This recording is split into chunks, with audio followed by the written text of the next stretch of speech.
Hi friends, ಇಂದಿನ ನಮ್ಮ ವಿಡಿಯೋದಲ್ಲಿ ಆರಿ ವರ್ಕ್ ಬಗ್ಗೆ ಸ್ವಲ್ಪ ಎಕ್ಸ್ಪ್ಲೇನ್ ಮಾಡ್ತೀನಿ. ನೋಡಿ, ಇದು ಬಂದಿದ್ದೇನ ಆರಿ ವರ್ಕ್ ಆಲ್ರೆಡಿ ಈಗ ಮಾಡಿಸಿದ್ದೀನಿ. ಸ್ಟಿಚಿಂಗ್ ಅನ್ನೋದು ಮಾಡಬೇಕು. ನೋಡಿ, ಇದರಲ್ಲಿ ಥ್ರೆಡ್ ಇದೆ, ಶುಗರ್ ಬೀಡ್ಸ್ ಇದೆ, ಥ್ರೆಡ್ಡಲ್ಲಿ ಫ್ಲವರ್ ಟೈಪ್ ಮಾಡಿಸಿದ್ದೀನಿ. ಬೀಡ್ಸ್ ಅನ್ನೋದು ಯೂಸ್ ಮಾಡಿಬಿಟ್ಟು ಜರ್ದೋಸಿನ ಸ್ವಲ್ಪ ಯೂಸ್ ಅನ್ನೋದು ಮಾಡಿದ್ದೀನಿ. ಇದು ಬಂದಿದ್ದೇನ ಬ್ಯಾಕ್ ಸೈಡಲ್ಲಿ ನಮಗೆ ಟೈಯಿಂಗ್ ಬರ್ತದಲ್ಲ, ಬ್ಯಾಕ್ ಸೈಡ್ ಥ್ರೆಡ್ಡು, ಅದಕ್ಕೋಸ್ಕರ ಇದು ರೆಡಿ ಮಾಡಿಸಿದ್ದೀನಿ. ಇದು ಬಂದಿದ್ದೇನ ಕಟ್ ವರ್ಕ್ ಇಲ್ಲ ಅಂದರೆ ಹಂಗಲ್ಲಿ ವಿ ಶೇಪ್ ಇಲ್ಲ ಅಂತ ಒಂದು ಹೊಸದಾಗಿ ಡಿಸೈನಲ್ಲಿ ನಾನು ಇದು ರೆಡಿ ಅನ್ನೋದು ಮಾಡಿಸಿದ್ದೆ. ಆದರೆ ಸ್ವಲ್ಪ ನೋಡೋದಕ್ಕೂ ಟ್ರೆಂಡಿಯಾಗಿ ಲುಕ್ ಅನ್ನೋದು ಕಾಣಿಸ್ತಾ ಐತೆ. ಇದು ಬಂದಿದ್ದೇನ ಬ್ಯಾಕು.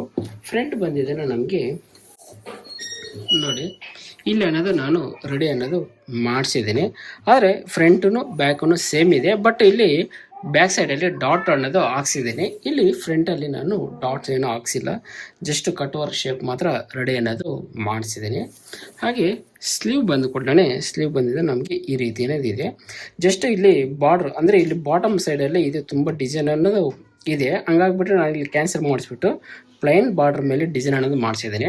ಆ ಕಾರಣದಿಂದ ಇದು ತುಂಬ ಚೆನ್ನಾಗಿ ಅನ್ನೋದು ಬರ್ತದೆ. ಮೇಲ್ಗಡೆ ಮಾಮೂಲಿ ಬ್ಯಾಕ್ ಸೈಡಲ್ಲಿ ಮಾಡಿಸಿದ್ದೇನೆ ಡಾಟ್ ಅದೇ ರೀತಿ ಅನ್ನೋದು ಇಲ್ಲೇನೂ ಇದೆ. ಓಕೆ, ನೋಡಿ ಇದು ಬ್ಯಾಕು. ಓಕೆ ಫ್ರೆಂಡ್ಸ್, ಇದೇನಾದರೂ ಈ ಡಿಸೈನ್ ನಿಮಗೆ ಬೇಕಾಗಿದ್ದಲ್ಲಿ ನನಗೆ ಇಮೇಲ್ ಐಡಿಗೆ ನಿಮ್ಮ ಕಾಂಟ್ಯಾಕ್ಟ್ ನಂಬರ್ ಅನ್ನೋದು ಸೆಂಡ್ ಮಾಡಿ, ನಾನು ಇನ್ನೂ ಹೆಚ್ಚಿನ ಮಾಹಿತಿ ನಾನು ಅಲ್ಲಿ ನಿಮಗೆ ಅದರ ಹಂಚ್ಕೊತೀನಿ. ಓಕೆ ಫ್ರೆಂಡ್ಸ್, ಇದು ಹೇಗಿದೆ ಅಂತ ಕಮೆಂಟ್ ಅನ್ನೋದು ಮಾಡಿರಿ. ಓಕೆ.